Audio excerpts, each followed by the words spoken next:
I got a, anywhere else in the world, I'd be like, hey, can I, nerd out on some bass stuff? But you guys might be into it. I don't know. Yeah. I got this. This is a prototype that I'm, the Silverburst Fender P bass that I'm working with Fender on, and I thought this would be a perfect time to play it for the first time, so I can give them feedback about it.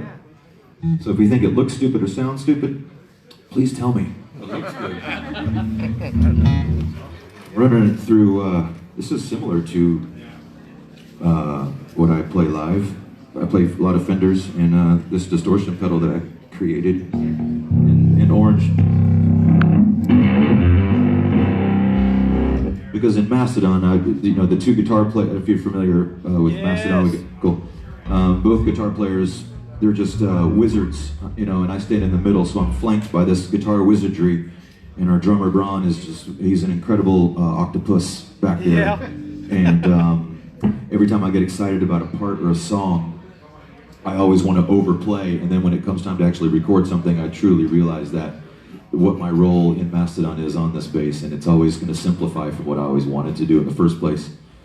So having a low-tuned, real dirty, hairy bass sound is good for me, and it's warm and fuzzy, like I feel inside a lot. That's the main thing about a bass player is you really have to find your place. You really can't. You have to play. It's the bass and drums where it starts. Without that, then you have nothing. Thankfully, I played with amazing drummers, and without that, with no foundation, there's nothing to build off of. So it's more about listening than playing. Knowing exactly where to come in and where to shine and where to lay back. It's a hard thing to do. People think bass players just play real simple backbone notes, which some do. I like to play a little bit more, but at the same time, I play now with two guitar players. So I also suggest bass players to play in a band with one guitar player, because you can't hide anything, you can't fake it, because you get two guitars, they're screaming loud, so you don't know what the bass player's doing. But when you play in a three-piece, which I've done, or it's awesome. It's like the bare bones. It's really cool. You can really feed off of each other and know how to play, and learn how to play. I've known some people that started out in full bands and they never really matured as bass players because you're just trying to keep up. Usually you're playing with great guitar players, they're trying to keep up with what they're doing. But yeah, like I said, less is more. The less you can break it down. I like practicing just with the drummer a lot too, to get to get the foundation locked in, which is an awesome thing to do. I highly recommend it before a tour, before a record. Just play with a drummer, and you'll realize how you can really lock in. And then people notice, guitar players notice, and then you got the singers, which are out of their minds anyway normally. So, yeah. That's good advice. Jamie was just a drummer. Any of you guys in a band? Yeah, yes. Cool. Music lovers. Anything that's not super smart bass-wise I could answer for you? No theory and scales. You can tell tour stories or notes. When you practice, notes. When you practice, what's your go-to? When you're by yourself, what do you go to? You go to scales, or you just go off whatever? Or? Well, this is a great question. I do about a couple things before we play. It's a song called Ghost of Corellia. It's on our Crack the Sky record. And I saw the moon solar eclipse one day and wrote a song about it. That's badass.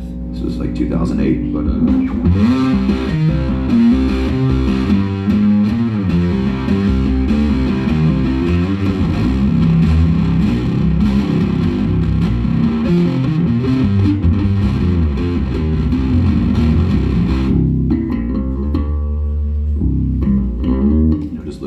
it's one thing I like.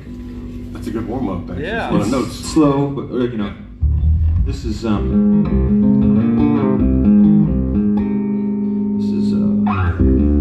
this is something that we're working on last week in Atlanta, and again realizing you have to simplify sometimes.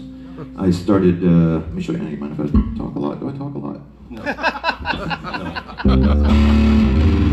I wanted to do this, and then the guitar players recorded something, and I realized I had to simplify, but it started like this.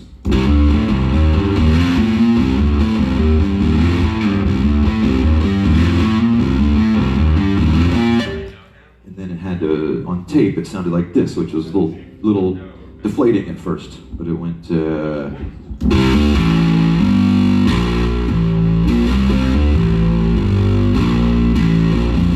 which is cool, but my point being is you have to be a team player sometimes in a band. Yeah. If I ever did a solo record, it would bomb. It'd be a double bass record. Double bass is the best for bass players. I don't know any true scales, you know, like I envy people that do, but my only guitar lessons, bass lessons was just, you know, following Kyle's lead, just, you know, playing Guns N' Roses' first record and Van Halen, Cheap Trick and all that shit. That was my lesson. So if people come to me and say, hey, can you show me a blank blank scale? I could say no. Yeah, no, So, you know. I was the same. So you just go off how you feel? I go with how I feel. I've always been a feel player. I could never be asked to jump in for like the Saturday Night Live band. If that was ever to pop up, I would have to say no because I wouldn't. That's not my league. And looking back, I wished I knew piano, which is something my mom tried to do with me when I was very young. But I just piano wasn't on MTV, you know, in 1981 or whatever. I was like, no. Yeah. But looking back, I wish I did because that would have opened up all these other windows of note theory and progression that I don't know. Yeah, I tell my kids the same thing. Like, believe me, if I could go back, I would learn to play guitar. I mean, learn to play piano first. Yeah. Then you can, you know, it's kind of the same thing, you know, playing that way. And it's just so un-rock and roll on piano. I just wasn't going to do it, and now it really is. You know, you can learn a lot from it. The more you can learn, the better. You know. Yeah. In hindsight, I wish I learned 18 languages. You know, I wish I learned to play every instrument. Because, you know, it comes in handy now. We go all over the world and you feel like a moron because you don't have any idea what's going on. So you just fake it, you know. That's good advice. Yeah, it is. So yeah, I just warm up with songs that you were about to play, but you know, at home I'm always immersed in whatever new Mastodon demos we're working on. So that's very just blinded, you know, my horse blinders on, I guess. Mastodon. Yeah, but I enjoy that. But, when you're in tour mode, you're playing the songs that you play every night, and then when you're off, when I'm off, I don't play a whole lot, and then we just, after a year and everything that's going on, we finished a record, so we've been in writing mode the whole time, you know, which is awesome to have brand new music coming out. It's just as far as I just don't play by myself a lot. I learned with headphones in my room with a record player to Iron Maiden and Metallica records, and learned that, you know. Thankfully, I get it why the bass is so loud in Iron Maiden songs because it's Steve Harris's band. I never knew that back then. I was like, man, I can hear every note as all it's clicking. Yeah.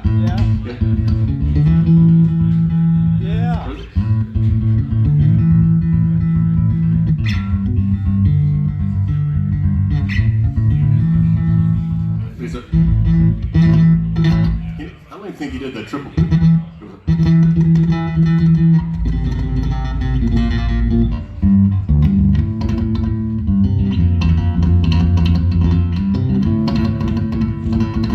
That was awesome. I thought that was the coolest thing on the planet to be able to play like that. Yeah, it just kind of came to me. I haven't played that in a long time. It just all goes back.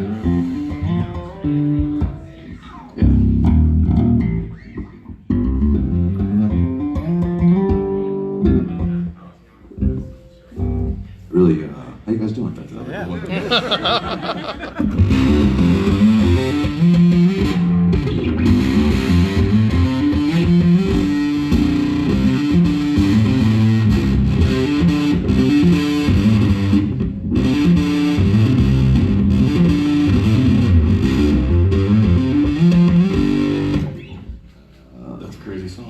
sounds Blade awesome. Catcher. Yeah. I was told by my 8-year-old son that I always preach non-explicit stuff, you know, when you're buying your music now on iTunes and things like that. But I got busted with a little hypocrisy because he pulled up a Mastodon song called Blade Catcher and he's like, Dad, as a lyricist, he said, this is explicit. And I said, I'm sorry about that. Oh, Blasteroids. A song called Blasteroids has a bad word in it. And I told him we don't have any songs in our 18-year career that has a bad word in it, so I apologize. But he loves it. He's so happy when He knows how to spell it and say it. Yeah. Another one. Yeah. How do you keep the low end on your distortion without it? It's a good not going question. away? In the studio, there's studio trickery or magic, that can EQs and whatnot. So that's cool live. This is a pedal that it's called, and there's a lot of bass distortion pedals, and I've tried a lot of them. The old big green muffs, the Russian ones.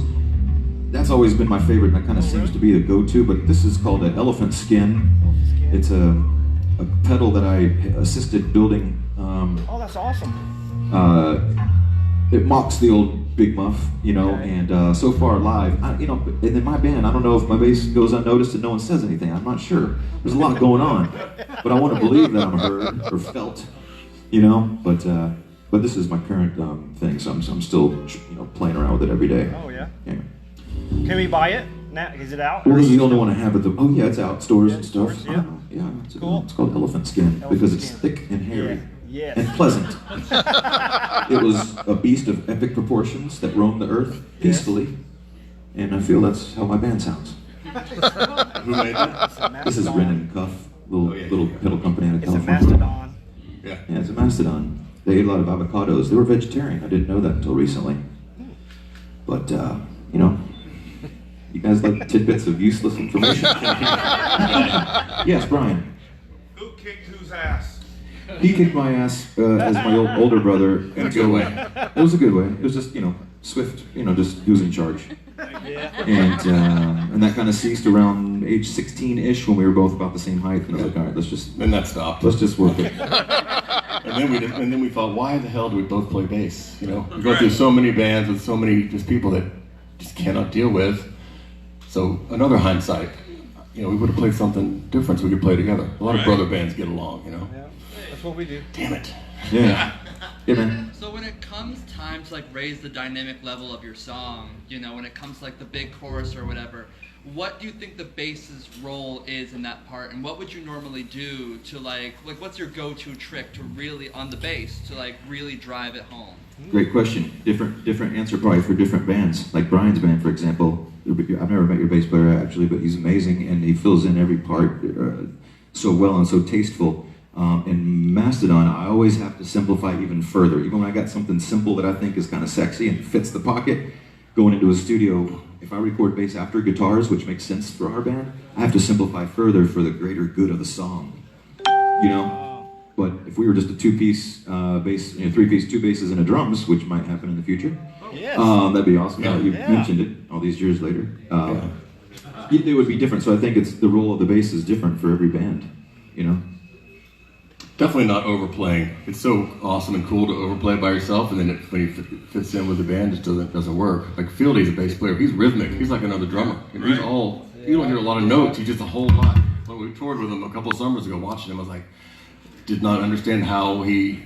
I get it. It sounds awesome, but I don't know how he gets some of that clicky. Right.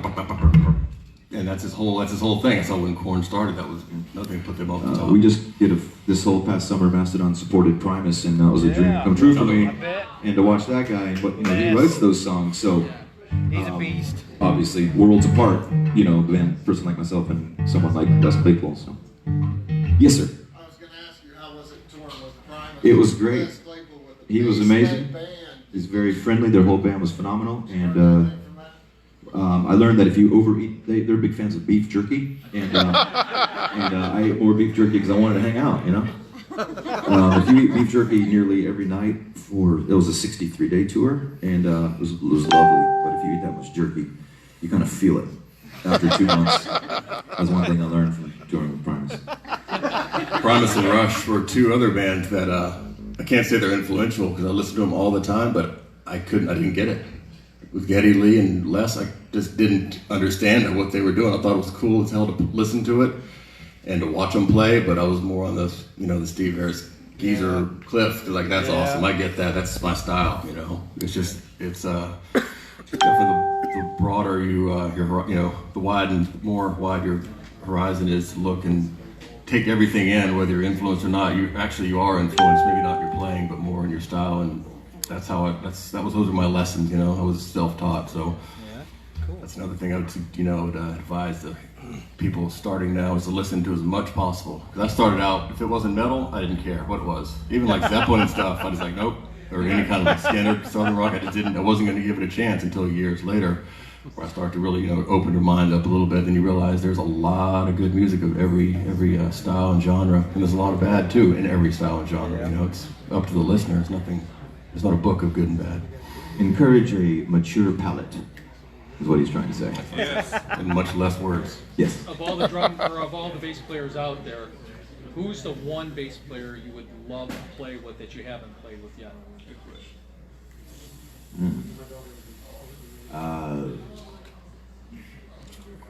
Right? That's great. I had the privilege of playing with a lot of bands throughout the days with a lot of great musicians. So Yeah, I guess I don't have a dead or alive dream team. I should though. I'll work on that. Next year. Anybody else? Thanks for putting up with us. yeah, man. How is, So, like, for both of you, like, when you're listening to stuff right now and something comes across, what band or specific musician makes you kind of have that oh shit moment? Like, this guy right now is fucking doing something really interesting. However those sound waves get into my ear hole, whatever tickles my inner fancy. It's good inspiration, I get inspired by musicians and by landscapes, in a mountain or something. A certain bridge, look down in this river is amazing with this cool fork in the river. And like, what's that all about? They find mammoth bones in there, and I'm going to investigate and write some lyrics about it. So it could be anything that inspires me, but I mean, music, of course, is the number one foundation of why I'm even here. That didn't make any sense, did it? On that note, Yeah, we didn't have. thank you guys for coming to this today. oh, you're welcome. Thank you.